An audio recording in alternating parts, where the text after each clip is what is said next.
Assalamualaikum warahmatullahi wabarakatuh. Perkenalkan, nama saya Lintang Aura Syufi dengan NIM D12410101002 dari program studi Sistem Informasi dengan mata kuliah Algoritma Pemrograman 2. Pada video kali ini, saya akan menjelaskan bagaimana pemecahan masalah knapsack problem dengan metode greedy.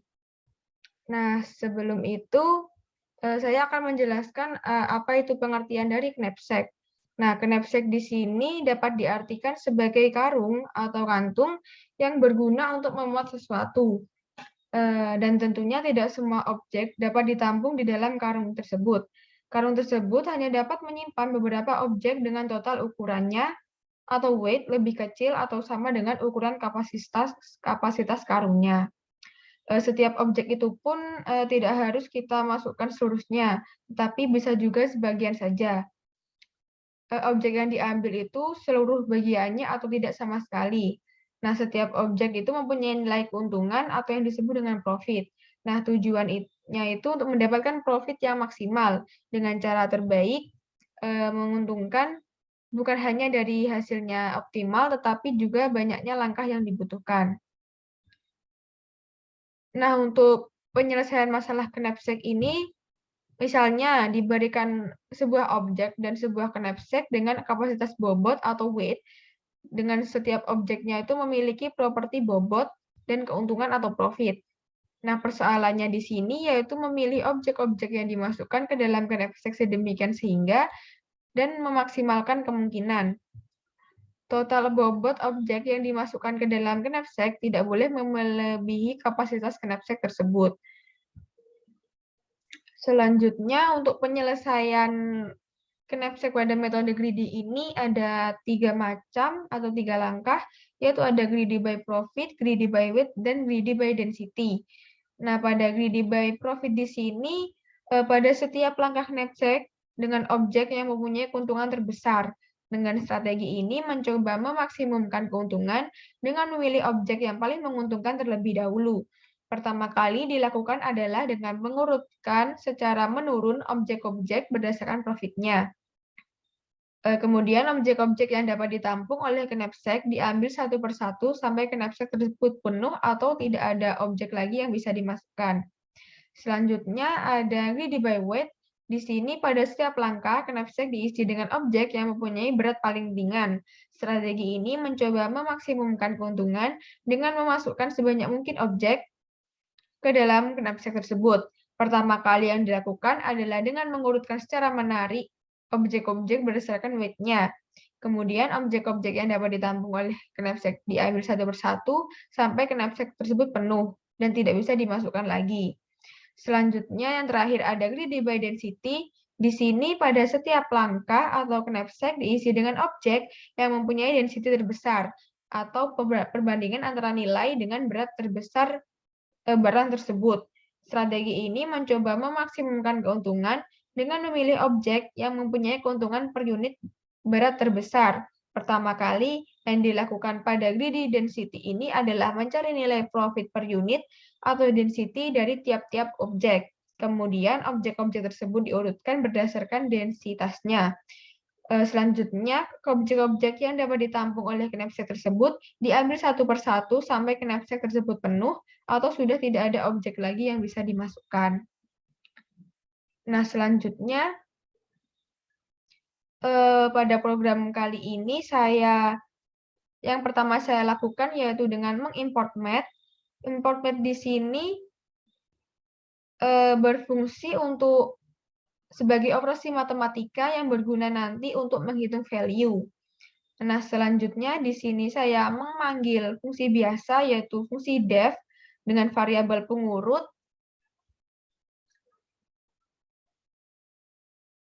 yang akan selalu mengembalikan atau return a value, dan yang value di sini berisi barang yang akan kita masukkan nanti. Selanjutnya pada line ke-9 dan 10 di sini ada variabel input kapasitas dan variabel hitung barang.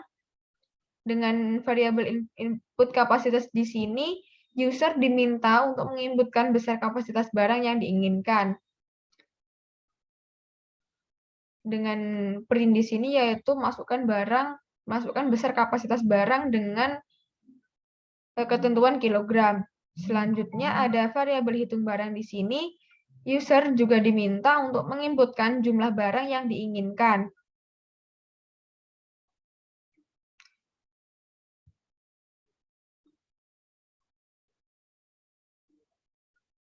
Selanjutnya di sini ada list. List di sini ada list barang, lalu ada variabel list barang, ada variabel value, lalu ada variabel isi penyimpanan, lalu ada variabel berat penyimpanan, dan ada variabel harga penyimpanan. Pada variabel berat penyimpanan dan harga penyimpanan di sini dengan indeks masih 0 dikarenakan nanti pada operasi pada logikanya akan bertambah di setiap operasinya. Pada langkah berikutnya yaitu saya menggunakan looping hitung barang yaitu for i in range di sini.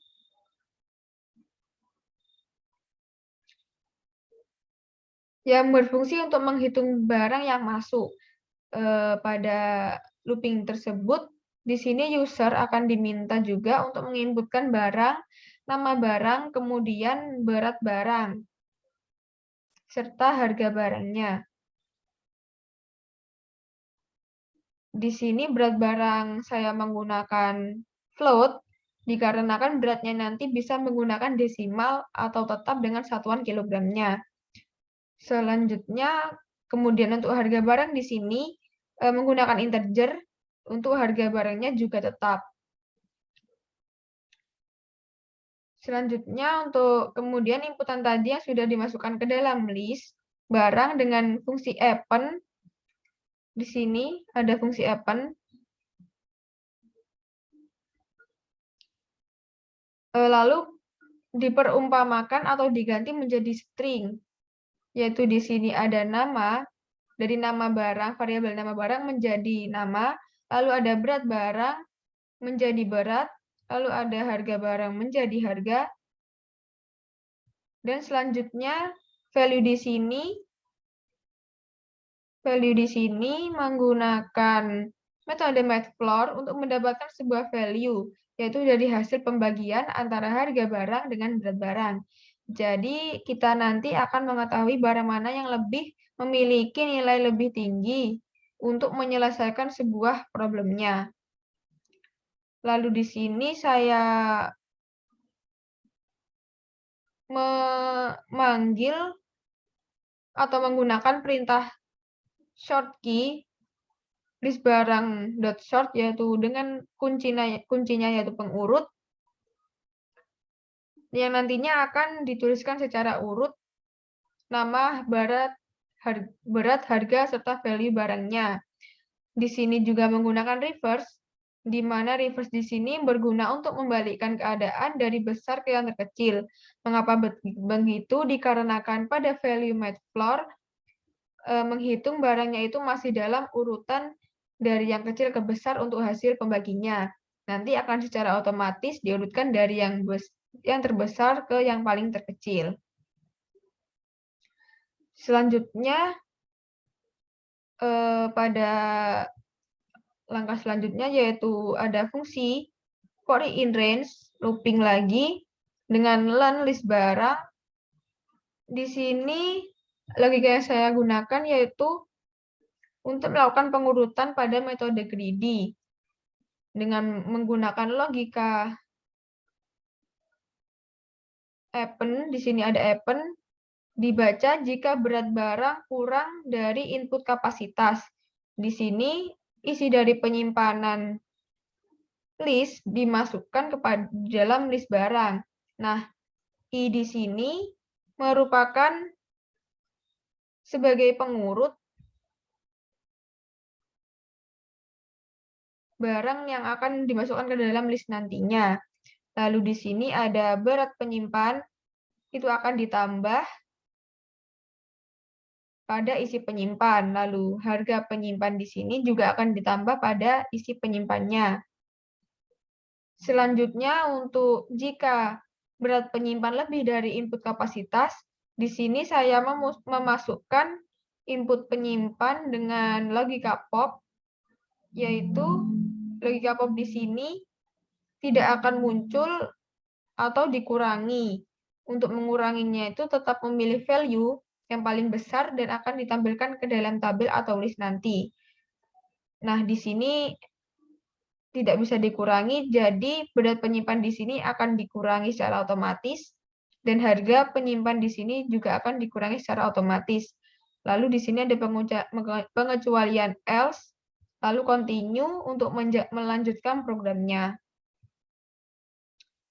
Selanjutnya di sini untuk hasil akhir dari metode greedy,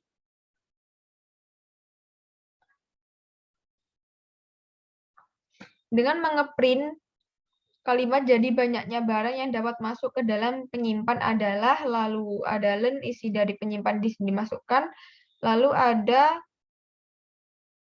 print barang seperti berikut. Di sini juga ada logika yang saya masukkan, juga di sini ada looping lagi untuk isi penyimpan.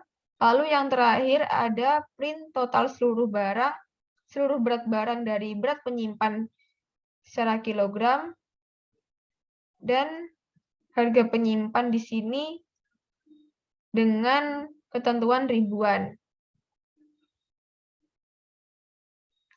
Lalu mari kita run saja programnya.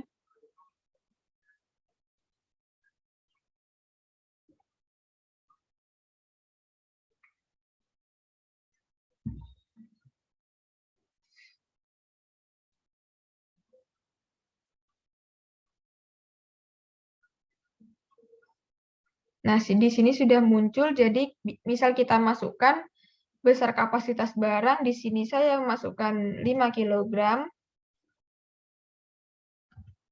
lalu menginputkan jumlah barang ada 3.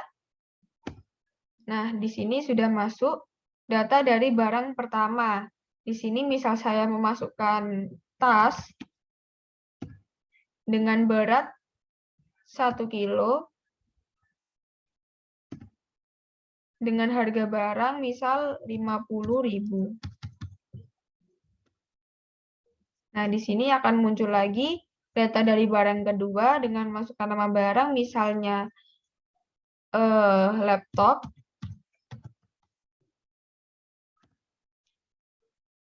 Dengan berat di sini misal 3 kilo.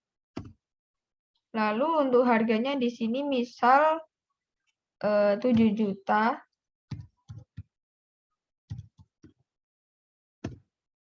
Lalu masuk lagi ke data dari barang ketiga dengan masukkan nama barang, misalnya di sini saya memasukkan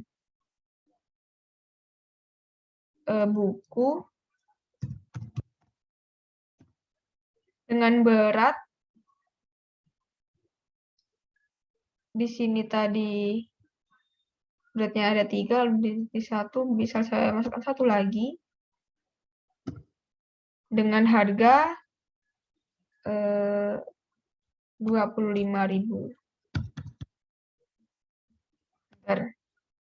Nah, di sini bisa kita lihat semuanya masuk ke dalam list.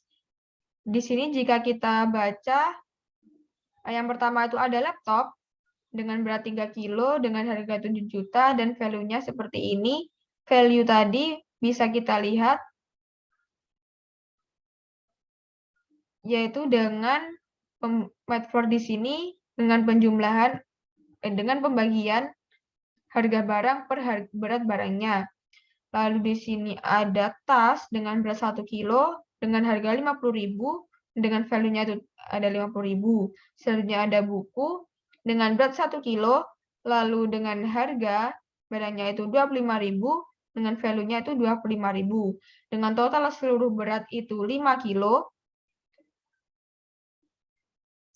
Dan untuk total barang keseluruhannya yaitu 7.700